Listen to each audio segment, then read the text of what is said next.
Good morning again. This video is a very short one, but really kind of an important one. The title of it's just utilizing incoterms, and essentially, incoterms are the freight terms. Depending on the terms that we negotiate and select, it decides who's taking ownership when and who pays the freight as of when. And so, incoterms are really important because they define responsibilities for the shipment. And the impact is typically cost impact and a responsibility impact if something happens to a shipment. Now, what's interesting, I think that's just as important as for the exam. It always feels like we get one or two questions on the test on it.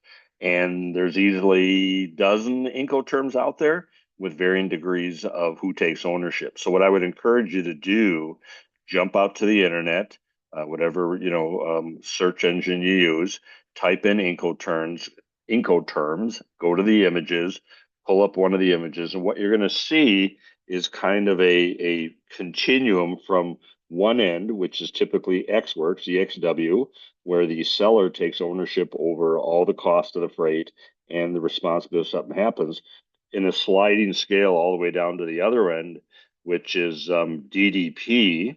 And I just realized I got those backwards. On X works, the receiving party takes ownership over everything.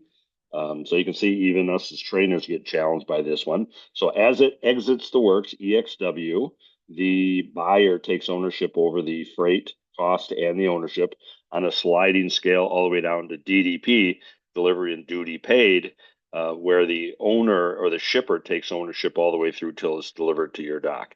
And in between, there's various levels of shifting responsibilities and ownership depending on what you negotiate and the mode of transportation. So, going to see a test question or two. Definitely get out to the internet, and you can see by even the error I made in the video.